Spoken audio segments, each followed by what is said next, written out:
नमस्कार मेरे प्यारे साथियों, आप सभी का स्वागत है आपका अपने यूट्यूब चैनल पर। आज हम ट्रांसफार्मर के ऑब्जेक्टिव क्वेश्चन के बारे में चर्चा करेंगे। इससे पहले हम जान लेते हैं कि ट्रांसफार्मर है क्या, ये किस प्रकार कार्य करता है। तो जो हमारा ट्रांसफार्मर है यह एसी सप्लाई में काम करता है और यह वोल्टेज को बढ़ाता है और घटाता है। ट्रांसफार्मर का एक काम है वोल्टेज को बढ़ाना और घटाना, इसके अलावा ट्रांसफार्मर का कोई और काम नहीं है। अब ट्रांसफार्मर को किस प्रकार घटाता है और किस प्रकार बढ़ाता है, यहाँ पर हम देख लेते हैं। तो यह जो वाइंडिंग है इसे हम लोग कहते हैं प्राइमरी वाइंडिंग या प्राइमरी कुंडली, क्लियर। और बीच में जो आप देख रहे हैं तो हम यहाँ पर लकीर खींचे, इसे हम लोग कहते हैं कोर। क्या कहते हैं? इसे हम लोग कहते हैं कोर। अब क्या कि बगल में हमने एक और कुंडली स्थापित कर दी। इस कुंडली को हम लोग कहते हैं द्वितीय कुंडली या सेकेंडरी कुंडली। जब हम प्राइमरी कुंडली में एसी सप्लाई देते हैं तो यहाँ पर हमें एसी सप्लाई कहा जाता है, मिल जाता है। अब यहाँ पर ध्यान दीजिएगा कि प्राइमरी में जो टर्न है वो ज़्यादा है और सेकेंडरी में जो टर्न है वो कम है। तो यहाँ पर जो हमें वोल्टेज मिलेगा वो क्या मिलेगा, यहाँ पर जो हमें वोल्टेज प्राप्त होगा यह वोल्टेज हमें कम मिलेगा। क्या मिलेगा?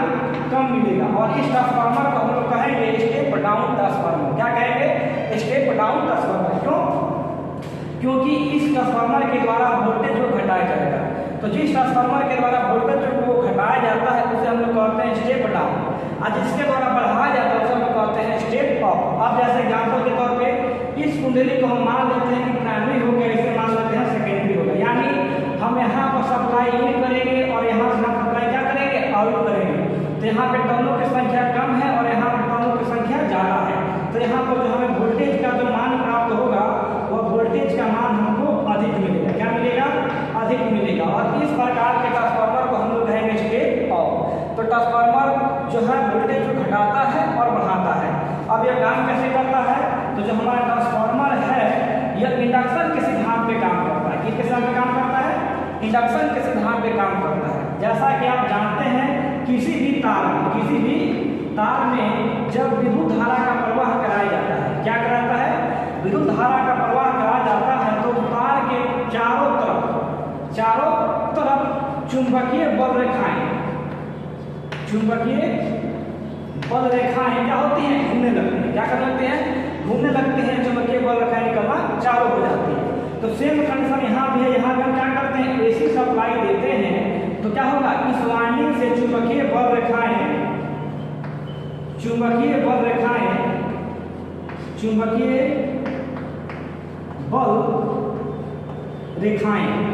निकलना प्रारंभ हो जाती है। क्या होते हैं? चुंबकीय बल रेखाएं निकलना प्रारंभ हो जाती है। अब यहाँ पर बात ध्यान देने वाली है कि यदि यहाँ पर हम सप्लाई देते हैं डीसी प्रवृत्ति, किस प्रवृत्ति की? डीसी प्रवृत्ति की। तो यहाँ पर जो चुंबकीय फ्लक्स निकलेगा और यहाँ पे जो आप दो पॉइंट देख रहे हैं, एक ऊपर का एक नीचे का, तो यहाँ पे बनेगा नॉर्थ और यहाँ पे बनेगा साउथ। यदि सप्लाई हमारी डीसी होगी तो इस कॉइल का ऊपर पॉइंट जो होगा नॉर्थ होगा या तो साउथ होगा। आइए वाला क्या होगा आपका? साउथ होगा। बात समझ में गया? तो नॉर्थ होगा। यानी कि डीसी सप्लाई देंगे तो एक सिरा मेरा नॉर्थ बनेगा तो एक सिरा मेरा साउथ बनेगा। मगर यहाँ पे जब हम सप्लाई देंगे एसी प्रवृत्ति की तो यहाँ पर नॉर्थ है, यहाँ पर साउथ है, तो क्षण भर में क्या हो जाएगा, ये साउथ हो जाएगा, ये आपका नॉर्थ हो जाएगा। क्यों? क्योंकि यहाँ पर जो हम सप्लाई दे रहे हैं वो एसी प्रवृत्ति की, और एसी प्रवृत्ति की साइकिल में क्या होता है, एसी प्रवृत्ति की साइकिल में जो प्लस और माइनस होता है वो हमेशा चेंज होता है। क्या होता है? हमेशा चेंज होता है। तो जब यहाँ पर प्लस माइनस चेंज होगा तो क्या होगा, यहाँ पर आपका चुंबकीय जो ध्रुव है वो भी चेंज होगा। यानी कहने का मतलब ये हुआ, इस प्राइमरी वाइंडिंग से जो चुंबकीय फ्लक्स निकलेंगे वो चुंबकीय फ्लक्स गतिमान होंगे। क्या होंगे? गतिमान होंगे। आइए जब चुंबकीय फ्लक्स, जब गतिमान चुंबकीय फ्लक्स जा करके द्वितीय वाइंडिंग पर पड़ेंगे तो हमारा जो द्वितीय वाइंडिंग है वो क्या करेगा, चुंबकीय फ्लक्स का भेदन करेगा। क्या करेगा? चुंबकीय फ्लक्स का भेदन करेगा, जिसके फलस्वरूप क्या होगा, जिसके फलस्वरूप ईएमएफ उत्पन्न हो जाएगा। अब ध्यान दीजिएगा, अब ट्रांसफार्मर में जो चुंबकीय ट्रांसफार्मर में जो आपका ईएमएफ होता है, क्या होता है? ईएमएफ होता है। तो ईएमएफ किसके ऊपर डिपेंड करता है, किसके समानुपाती होता है? तो यह ईएमएफ समानुपाती होता है टर्न के। किसके समानुपाती होता है? टर्न के, चुंबकीय फ्लक्स के और फ्रीक्वेंसी के। यानी कि एक ट्रांसफार्मर का ईएमएफ 3 चीजों पर डिपेंड करता है। किसके ऊपर? टर्नों की संख्या पर, चुंबकीय फ्लक्स पर और फ्रीक्वेंसी पर। क्लियर?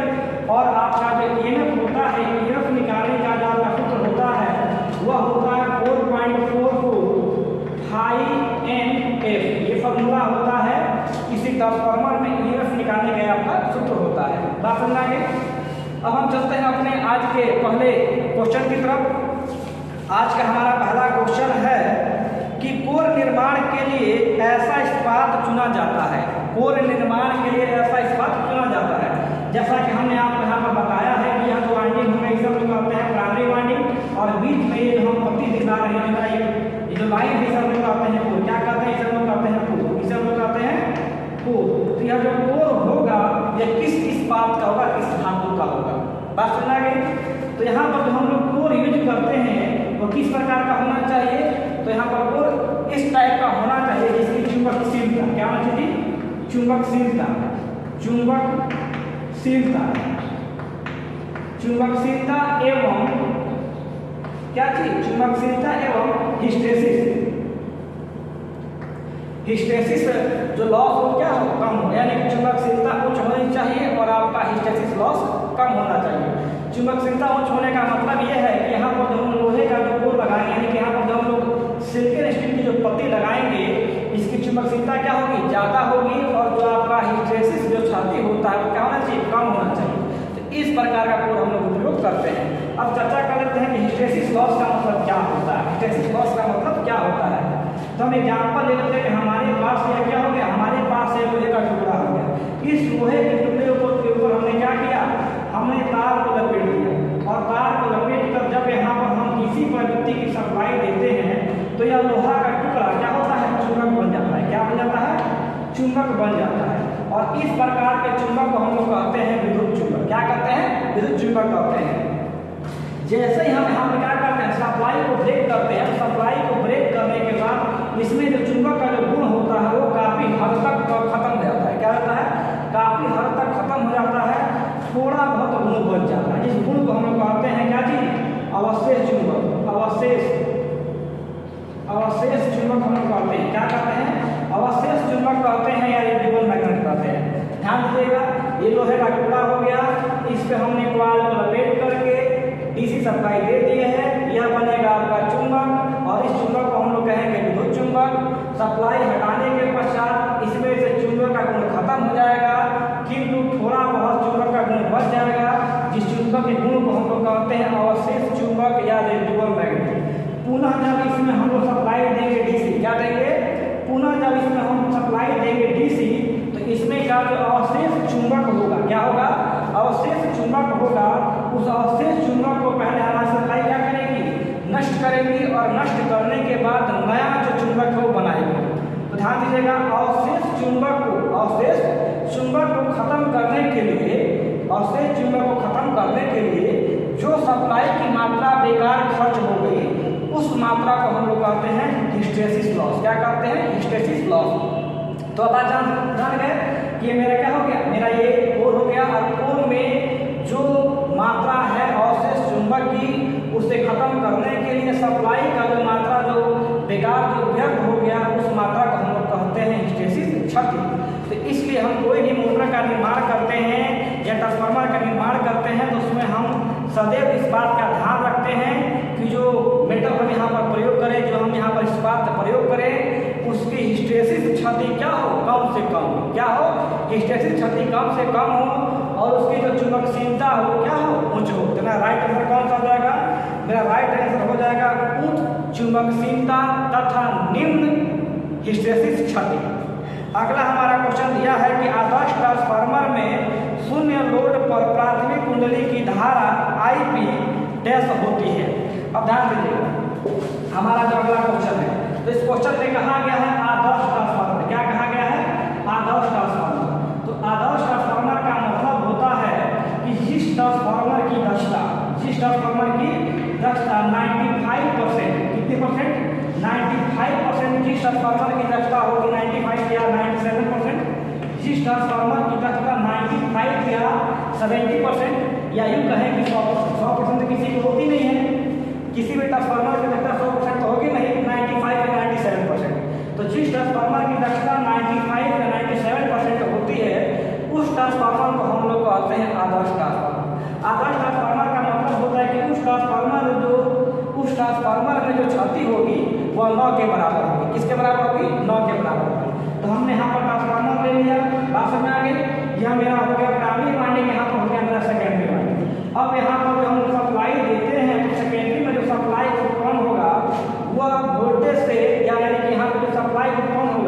उसके वोल्टेज और करंट के बीच क्या डिफरेंस होगा। तो जैसा कि हम आपको पहले बता चुके हैं कि जो हमारे लोड होते हैं, क्या होते हैं, लोड हमारे, तो लोड हमारे 3 प्रकार के होते हैं हमारे उपकरण के हिसाब से। तो पहला जो लोड होता है हम कहते हैं रजिस्टिव लोड। क्या कहते हैं, रजिस्टिव लोड कहते हैं। 2 नंबर में जो हमारा लोड आता है इसे हम लोग कहते हैं कैपेसिटिव लोड। क्या कहते हैं, कैपेसिटिव लोड कहते हैं। और 3 नंबर में जो आते हैं इसे हम लोग कहते हैं इंडक्टिव लोड। क्या कहते हैं, इंडक्टिव लोड कहते हैं। और ध्यान दीजिएगा, कैपेसिटिव लोड में जो मेरा करंट और वोल्टेज होता है इसका जो डिफरेंस होता है क्या होता है, आपका इक्वल होता है। क्या होता है, आपका यूनिटी होता है, यूनिटी होता है। बात समझ आ गई, यानी कि मेरा जो cos फाई का मान होगा क्या होगा, cos फाई का मान मेरा 1 होगा। बात समझ आ गई। जो मेरा कैपेसिटिव लोड होता है इस कैपेसिटिव लोड में जो करंट और वोल्टेज के बीच का जो डिफरेंस होता है वह 0 से लेकर के 90 डिग्री के बीच में होता है। और जो मेरा इंडक्टिव लोड होता है इस इंडक्टिव लोड में करंट और वोल्टेज का जो डिफरेंस होता है वह 0 से लेकर के 90 डिग्री के बीच में होता है। यानी कहने का मतलब ये हुआ कि रजिस्टिव लोड में पावर फैक्टर का मान या cos फाई का मान 1 होता है, यानी कि यूनिटी होता है। बाकी कैपेसिटिव और इंडक्टिव दोनों लोडों में पावर फैक्टर का मान क्या होता है, यूनिटी नहीं होता है। अब कैपेसिटिव लोड में क्या होता है, कैपेसिटिव लोड में 0 से लेकर के 90 के बीच में क्या होगा, फेज डिफरेंस होगा। किसके बीच में, करंट और वोल्टेज के बीच में। ध्यान दीजिएगा, तो कैपेसिटिव लोड में क्या होता है कि मेरा जो करंट होता है वह 90 डिग्री आगे होता है वोल्टेज से। किससे आगे होता है, वोल्टेज से 90 डिग्री आगे होता है।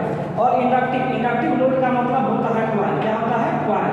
तो क्वाइल में जो हमारा वोल्टेज होता है क्या होता है, वोल्टेज होता है वो करंट से 90 डिग्री आगे होता है। अब यहाँ पर ध्यान दीजिएगा फिर से एक बार, यहाँ पर मेरा आ गया क्वाइल। क्वाइल में क्या होगा, क्वाइल में मेरा वोल्टेज क्या होगा, जो मेरा वोल्टेज होगा वो क्या करेगा, लीड करेगा, यानी कि आगे होगा। क्या होगा, आगे होगा। इसे लोग कहते हैं अग्रगामी। क्या कहते हैं, अग्रगामी। और जो आपका इंडक्टिव लोड होगा क्या होगा, जो आपका कैपेसिटिव लोड होगा क्या होगा, कैपेसिटिव लोड होगा। तो कैपेसिटिव लोड में जो हमारा वोल्टेज होता है वह क्या होता है, वह होता है पक्षगामी। क्या होता है, पक्षगामी। पक्षगामी का मतलब होता है पीछे। क्या होता है, पीछे। तो बात आपको ध्यान में आ गई। कैपेसिटर जब लगा होगा तो जो मेरा वोल्टेज होगा क्या होगा, 90 डिग्री पीछे होगा। और जब कॉइल लगा होगा यानी कि जब इंडक्टेंस होगा तो 90 डिग्री आगे होगा। तो ट्रांसफार्मर में क्या है, ट्रांसफार्मर में केवल आपका कॉइल है। जब ट्रांसफार्मर में जब केवल कॉइल होगा तो जाहिर सी बात है कि वोल्टेज क्या होगा, 90 डिग्री आगे होगा। तो मेरा जो राइट आंसर हो जाएगा वो क्या हो जाएगा कि धारा जो है वो वोल्टेज से 90 डिग्री पीछे होगी। तो जब धारा वोल्टेज से 90 डिग्री पीछे होगी इसका मतलब क्या हुआ कि मेरा जब वोल्टेज है 90 डिग्री धारा से आगे होगा। अब हम चलते हैं नेक्स्ट क्वेश्चन की तरफ। नेक्स्ट क्वेश्चन दिया गया है कि ट्रांसफार्मर की प्राथमिक एवं सेकेंडरी कुंडली में सदैव क्या होता है। तो अभी आपको यहाँ ध्यान दीजिएगा, तो अभी हम आपको बताए हैं कि जो ट्रांसफार्मर में जो आपका ईएमएफ होता है वो 3 चीज़ों पर डिपेंड करता है। किस पर डिपेंड करता है, टर्नों की संख्या पर, फ्लक्स पर और फाई पर, यानी कि 3 चीज़ों पर डिपेंड करता है। तो यहाँ पर जो हमारा ऑप्शन दिया गया है, तो ऑप्शन में क्या है कि ऑप्शन में यहाँ पर आपका दिया गया है कि ट्रांसफार्मर की प्राथमिक एवं सेकेंडरी कुंडली में सदैव। तो सदैव क्या होता है, तो यहाँ पर जो मेरा चुंबकीय फ्लक्स होगा, यहाँ पर जो आपका प्राइमरी कुंडली हो गया और यहाँ आपका सेकेंडरी कुंडली हो गया। तो प्राइमरी और सेकेंडरी कुंडली में यहाँ पर जो आपका चुंबकीय फ्लक्स होगा वो क्या होगा, उभयनिष्ठ होगा। क्या होगा, उभयनिष्ठ होगा। तो ट्रांसफार्मर की प्राइमरी कुंडली और सेकेंडरी कुंडली के बीच में जो चुंबकीय फ्लक्स होता है वो कॉमन होता है, जिसे हम लोग कहते हैं उभयनिष्ठ। अगला हमारा क्वेश्चन दिया गया है कि ट्रांसफार्मर कोर निर्माण के लिए सर्वाधिक उपयुक्त पदार्थ क्या है। तो जो हम ट्रांसफार्मर का कोर उपयोग करते हैं वो किसका बना होता है, वो बना होता है सिलिकॉन इस्पात का। किसका बना होता है, सिलिकॉन इस्पात का बना होता है। सिलिकॉन इस्पात का क्यों बना होता है, क्योंकि जब हम लोग इस्पात में सिलिकॉन की मात्रा मिला देते हैं तो जो हिस्टेसिस जो क्षति होती है वो कम हो जाती है। बात सुना गई। और साथ में जो मेरा कोर होता है उसमें जंग नहीं लगता है। अब हम चलते हैं अगले क्वेश्चन की तरफ। हमारा अगला क्वेश्चन दिया गया है कि एक ट्रांसफार्मर के सेकेंडरी कॉइल में प्रेरित ईएमएफ पर निर्भर करता है। किस पर निर्भर करता है, तो अभी आपको पता है किस पर निर्भर करता है, चुंबकीय ईएमएफ निर्भर करता है एन पर, फाई पर और फ्लक्स पर। तो यहाँ पर जो ऑप्शन दिया है इसमें दे रहा है क्या चीज, चुंबकीय फ्लक्स के परिणाम पर, स्रोत की आवृत्ति पर, लपेट संख्या पर और पावर फैक्टर पर। तो यहाँ पर यदि ऑप्शन दिया होता है कि इनमें से सभी, तो हम किसको टिक करते हैं, इनमें से सभी लोडिंग करते हैं, मगर यहाँ पर क्या दिया है, यहाँ पर तीनों का वैल्यू दिया है। जब तीनों का जब वैल्यू यहाँ पर दिया है कि ये नम जो है क्या करेगी, इन तीनों के ऊपर डिपेंड करेगी। मगर पूछा है कि तीनों का ऑप्शन दिया है, क्या दिया है, तीनों ऑप्शन में दिया है और इनमें से कोई नहीं दिया है, तो क्या करेंगे, हम टर्मों की संख्या को सही आंसर ले लेंगे। बात समझ आ गई। एनफ जो है टर्मों की संख्या पर, चुंबकीय फ्लक्स पर और आवृत्ति पर डिपेंड करता है। बट यहाँ पर है क्या कि इनमें से सभी ऑप्शन नहीं दिया है और तीनों ऑप्शनों को दिया है, तो क्या करेंगे, टर्मों की संख्या को हम वरीयता देंगे। मेरा राइट आंसर हो जाएगा टर्मों की संख्या। अगला हमारा क्वेश्चन दिया है कि यदि किसी ट्रांसफार्मर की सेकेंडरी लपेट को दोगुना कर दिया जाए और साथ ही प्राथमिक वोल्टता को आधा कर दिया जाए तो क्या होगा। तब यहाँ पर ध्यान दीजिएगा ठीक की तरफ। क्वेश्चन क्या कर रहा है, क्वेश्चन कह रहा है कि यहाँ पर क्या है, ये हमारी प्राइमरी वाइंडिंग हो गई और यहाँ पर हो गई सेकेंडरी वाइंडिंग। क्या हो गई, प्राइमरी वाइंडिंग हो गई और सेकेंडरी वाइंडिंग। क्लियर। अब यहाँ पर क्वेश्चन क्या कर रहा है, क्वेश्चन कह रहा है कि सेकेंडरी लपेट को दुगुना कर दिया जाए। तो यहाँ पर हम एक और एग्जाम्पल लेते हैं। तो यहाँ पर हम दे रहे हैं 200 वोल्ट, कितना दे रहे हैं, 200 वोल्ट। यहाँ पर कितना मिलेगा, यहाँ पर मिलेगा हमको 100 वोल्ट। क्लियर। अगला हमारा क्वेश्चन क्या कह रहा है कि यहाँ पर जो हमारी सेकेंडरी वाइंडिंग क्या होगी, सेकेंडरी वाइंडिंग के टर्मों की संख्या ज़्यादा कर दी जाए, क्या कर दी जाए, दोगुना कर दी जाए। और यहाँ पर वोल्टेज कितना दिया जाए, यहाँ पर वोल्टेज आपको पर आके दिया जाए कितना, आधा कर दिया, कितना कर दिया जाए, 100 वोल्ट। तो यहाँ पर वोल्टेज में कितना प्राप्त होगा, यहाँ पर वोल्टेज हमको प्राप्त होगा 100। क्वेश्चन ध्यान दीजिएगा। क्वेश्चन कह रहा है कि जो मेरा ट्रांसफार्मर हो गया, क्लियर, तो ट्रांसफार्मर का या प्राइमरी सिरा हो गया या सेकेंडरी सिरा हो गया।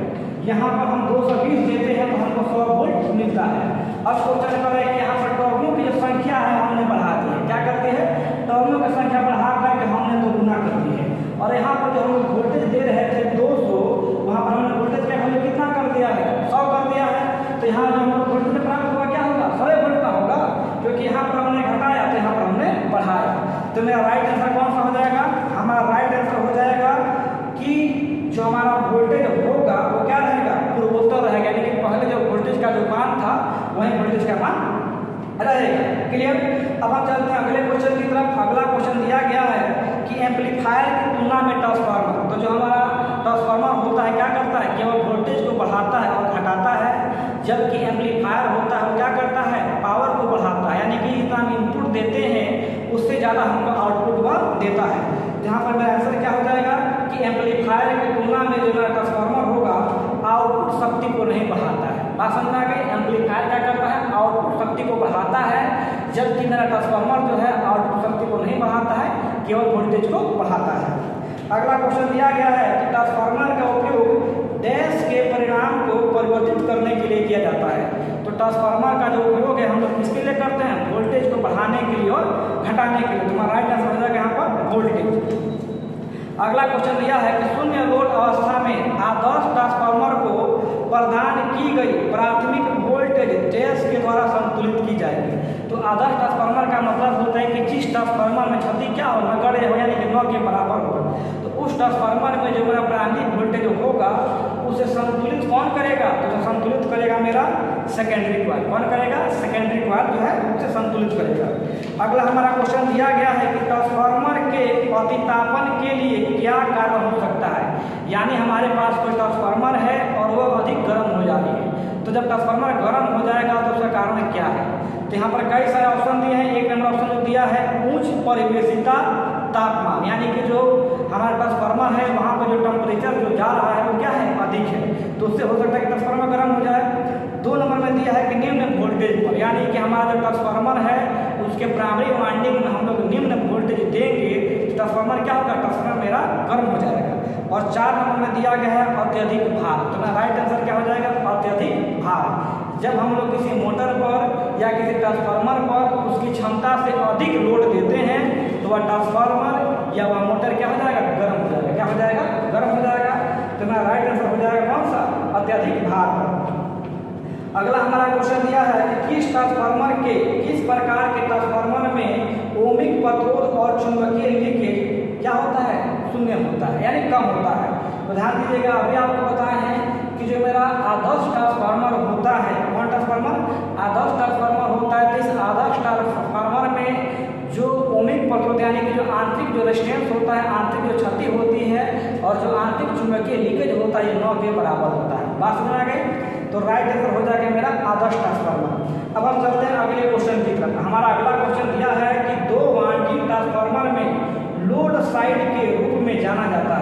तो ये जो हमारे ट्रांसफार्मर हो गई, ट्रांसफार्मर में इस वाइंडिंग को हम लोग कहते हैं प्राइमरी और इस तल को हम लोग कहते हैं सेकेंडरी। तो प्राइमरी में हम लोग क्या करते हैं, प्राइमरी में हम लोग सप्लाई को इन करते हैं, क्या करते हैं, सप्लाई को हम लोग इन करते हैं और यहाँ से क्या करते हैं हम लोग, यहाँ से हम लोग आउट करते हैं। तो इस साइड को हम लोग क्या कहेंगे, इस साइड को हम लोग कहेंगे लोड साइड, क्या कहेंगे, लोड साइड, बात समझाएंगे।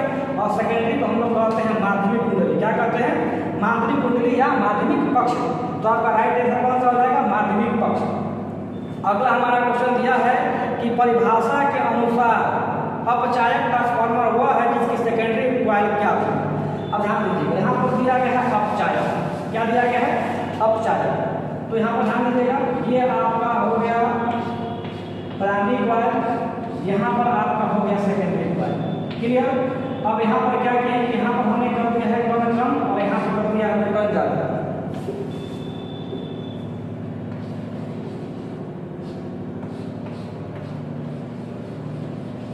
अब यहाँ पर ध्यान दीजिएगा, यहाँ आपका प्राइमरी हो गया, यहाँ आपका सेकेंडरी हो गया।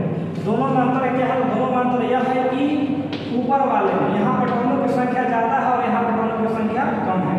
तो यहाँ पर टर्नों की संख्या ज़्यादा है प्राइमरी में और सेकेंडरी में टर्नों की संख्या कम है। तो इस ट्रांसफार्मर को हम लोग कहेंगे अपचायक, क्या कहेंगे, अपचायक या स्टेप डाउन, क्या कहेंगे, स्टेप डाउन, क्या कहेंगे, स्टेप डाउन कहेंगे।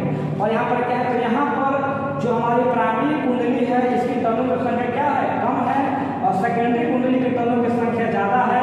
इसे हम कहेंगे उपचायक, क्या कहेंगे, उपचायक यानी कि स्टेप अप, क्या कहेंगे, स्टेप अप, क्या कहेंगे, स्टेप अप कहेंगे। तो यहाँ पे आप देख रहे हैं कि जो हमारा स्टेप डाउन यानी कि जो हमारा अपचायक ट्रांसफार्मर है इसकी सेकेंडरी में टर्नों की संख्या कम है और अप में क्या है, सेकेंडरी में टर्नों की संख्या ज़्यादा है। तो मेरा यहाँ पर राइट आंसर कौन सा हो जाएगा कि परिभाषा के अनुसार अपचायक ट्रांसफार्मर हुआ है जिसकी सेकेंडरी कॉइल में प्राइमरी कॉइल की अपेक्षा क्या होगी, टर्नों की संख्या कम होगी। तो राइट आंसर हो जाएगा डी नंबर। अगला क्वेश्चन यह है कि सेल टाइप के लिए छोटे प्रकार के ट्रांसफार्मर को प्राय इनमें से क्या, यानी कि जो हमारे सेल टाइप ट्रांसफार्मर होते हैं उस सेल टाइप ट्रांसफार्मर में जो हम लोग कोर का उपयोग करते हैं वो कोर किस प्रकार का होता है या कोर का आकार क्या होता है। तो सेल टाइप ट्रांसफार्मर में जो हम लोग कोर यूज करते हैं उस कोर का आकार होता है ई और आई। बात ध्यान रखिएगा, सेल टाइप ट्रांसफार्मर में उपयोग किया जाने वाला जो कोर होता है वह ई होता है, आई आकार का होता है। अगला क्वेश्चन दिया गया है कि उच्च आवृत्ति, उच्च आवृत्ति का मतलब क्या होगा आपका, एमएच यानी कि मेगा हर्ट्ज। तो मेगा हर्ट्ज यानी कि उच्च आवृत्ति का जो ट्रांसफार्मर होता है उस ट्रांसफार्मर में जो हम लोग कोर यूज करते हैं वो किस प्रकार का होता है। तो जितने भी आपके उच्च आवृत्ति के ट्रांसफार्मर होते हैं उनके जो कोर होते हैं कैसे होते हैं, उनके कोर आपके होते हैं वायु कोर, क्या होते हैं, वायु कोर। यानी कि उच्च आवृत्ति वाले ट्रांसफार्मर में हम क्या करते हैं, कोर का उपयोग नहीं करते हैं। वहाँ पर क्या करेगा, वहाँ पर जो आपका वायु होगा वो उच्च कोर का काम करेगा।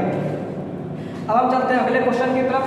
हमारा अगला क्वेश्चन दिया गया है कि सिंगल फेज ट्रांसफार्मर में प्राथमिक एवं प्रेरित सेकेंडरी वोल्टता होती है।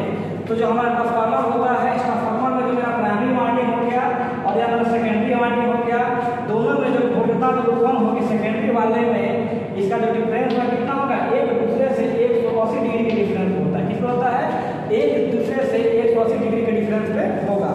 हम चलते हैं अगले क्वेश्चन की तरफ। हमारा अगला क्वेश्चन दिया गया है कि 1 kVA क्या दिया गया है, 1 kVA, 1 kVA। तो kVA का मतलब होता है किलो वोल्ट एम्पियर, क्या होता है, किलो वोल्ट और एम्पियर।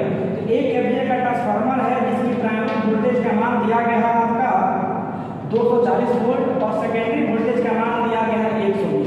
अब कह रहा है कि बताइए करंट का मान क्या होगा, करंट का मान क्या होगा। तो क्या करेंगे, 1 kVA का मतलब होता है 1000 VA, क्या होता है 1000 VA। और यहाँ पे क्या कर रहा है, पूछ रहा है करंट का मान। तो करंट का मान हम क्या करेंगे, करंट का मान हम लोग सदैव सेकेंडरी कुंडली से लेते हैं। कहाँ से लेते हैं, सेकेंडरी कुंडली से लेते हैं। तो क्या करेंगे यहाँ पर, हम यहाँ पर सेकेंडरी वोल्टेज को प्रूव करेंगे। क्या करेंगे, सेकेंडरी वोल्टेज को प्रूव करेंगे। क्यों, क्योंकि आई बराबर क्या होता है, आई बराबर होता है W बटा V। क्या होता है, आई बराबर W बटा V होता है। तो क्या करेंगे यहाँ पर हम VA बटा वोल्टेज, तो यहाँ पर VA बटा वोल्टेज करेंगे तो क्या करेंगे, ये कट गया तो कितना बचा, 100 बचा, कितना बचा, 12 कटा देंगे, 12 बटे 96 यानी कितना रहेगा आपका 9.12 बटे 96 यानी कि यहाँ पर हो जाएगा 8.33। क्या हो जाएगा 8.33। तो यहाँ पर करंट का वैल्यू क्या हो जाएगा 8.33 यानी कि राइट आंसर मेरा हो जाएगा यहाँ पर सी नंबर। अगला क्वेश्चन दिया है कि यदि 3 फेज डेल्टा ट्रांसफार्मर की एक फेज कॉइल जल जाए तो क्या होगा। अब यहाँ पर समझेंगे हम लोग डेल्टा कनेक्शन। क्या समझेंगे? Delta connection. Delta connection transformer में जो मेरा कनेक्शन होगा किस प्रकार का होगा? इस प्रकार का होगा। इस कनेक्शन को हम लोग कहते हैं डेल्टा कनेक्शन। क्या कहते हैं? डेल्टा कनेक्शन कहते हैं। इसे हम लोग कहते हैं डेल्टा कनेक्शन। ध्यान दीजिएगा। अब करा कि डेल्टा कनेक्शन में एक पॉइंट हो जाएगा यहाँ पर, ये आपका हो गया आर, ये हो गया वाई और ये हो गया डब्ल्यू। डेल्टा कनेक्शन में का पॉइंट नहीं निकलता है। डेल्टा कनेक्शन में आपके 3 फेज निकलते हैं आर वाई। अब यहाँ पर करा कि एक कुंडली यहाँ पर ब्रेक कर जाती है, एक कुंडली ब्रेक कर जाती है तो यहाँ पर 2 कुंडली ये और ये 2 कुंडलियाँ जो है क्या करेंगे? काम करेंगे। तो यहाँ पर हमें पावर मिलेगा, कितना मिलेगा? तो हमें जो पावर मिलेगा वह लगभग आपका 58%। कितना परसेंट होगा? 58% होगा। जब डेल्टा कनेक्शन में कोई एक वाइंडिंग ब्रेक कर जाती है तो हमें जो आउटपुट हमें पावर मिलता है कितना मिलेगा? 58% हमें जो पावर होता है वो मिलता है। अगला हमारा क्वेश्चन है कि 3 फेज ट्रांसफार्मर में डैश प्राइमरी वाइंडिंग स्थापित की जाती है। तो जो हमारा 3 फेज ट्रांसफार्मर होता है उसमें 3 प्राइमरी वाइंडिंग स्थापित की जाएगी और 3 सेकेंडरी वाइंडिंग स्थापित की जाएगी। 3 फेज ट्रांसफार्मर में 3 प्राइमरी वाइंडिंग और 3 आपकी सेकेंडरी वाइंडिंग स्थापित की जाएगी।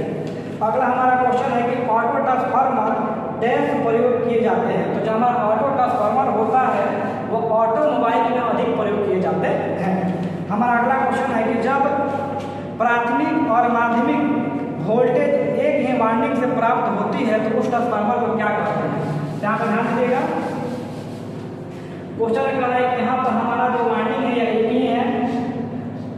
क्या है? हमारे यहाँ पर वाइंडिंग एक ही है। ऊपर वाले को हम लोग प्राइमरी के रूप में काम ले लेते हैं और नीचे वाले को हम लोग क्या करते हैं? सेकेंडरी के रूप में काम ले लेते हैं। तो इस प्रकार के ट्रांसफार्मर को हम लोग क्या करते हैं? इस प्रकार के ट्रांसफार्मर को हम लोग कहते हैं ऑटो ट्रांसफार्मर। तो जिस ट्रांसफार्मर में प्राइमरी वाइंडिंग और सेकेंडरी वाइंडिंग दोनों सेम हो तो उस ट्रांसफार्मर को हम लोग क्या कहेंगे? ऑटो ट्रांसफार्मर कहेंगे। हमारा अगला क्वेश्चन दिया गया है कि चित्र में दर्शाए गए ट्रांसफार्मर का नाम क्या है? चित्र में दर्शाए गए ट्रांसफार्मर का नाम क्या है? तो यहाँ पर जो चित्र बनाया गया है इस चित्र में यह दर्शाया गया है कि यहाँ से एक लोड ले लिया गया है और यहाँ पर दे दिया गया है। तो पहला चीज ये हो गया कि यहाँ पर जो ट्रांसफार्मर है इसमें एक ही वाइंडिंग है, यह प्राइमरी का भी काम कर रही है और सेकेंडरी का भी काम कर रही है। तो इस ट्रांसफार्मर को हम लोग क्या कहेंगे? इस ट्रांसफार्मर को हम लोग कहेंगे ऑटो ट्रांसफार्मर। अब यहाँ पर जो मेरा एक प्राइमरी वाइंडिंग की टर्न क्या है? प्राइमरी वाइंडिंग की टर्न ज़्यादा है और जो सेकेंडरी वाइंडिंग की टर्न क्या है? कम है। तो ये कौन सा ट्रांसफार्मर हो जाएगा? यह आपका हो जाएगा डाउन ट्रांसफार्मर। कौन हो जाएगा? Step down. तो यहाँ पे मेरा राइट आंसर क्या हो जाएगा? अपचायक ऑटो ट्रांसफार्मर। तो क्या हो जाएगा? यह आपका स्टेप डाउन ऑटो ट्रांसफार्मर आपका हो जाएगा। अगला हमारा क्वेश्चन दिया है कौन सा एक करंट ट्रांसफार्मर का अनुप्रयोग है? तो करंट ट्रांसफार्मर जो होता है यहाँ पर ध्यान दीजिएगा। अब आउटपुट क्षमता के आधार पर आउटपुट क्षमता के आधार पर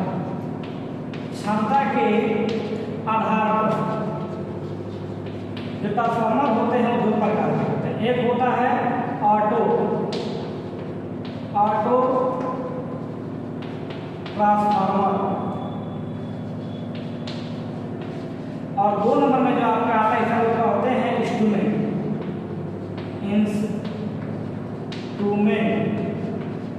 ट्रांसफार्मर।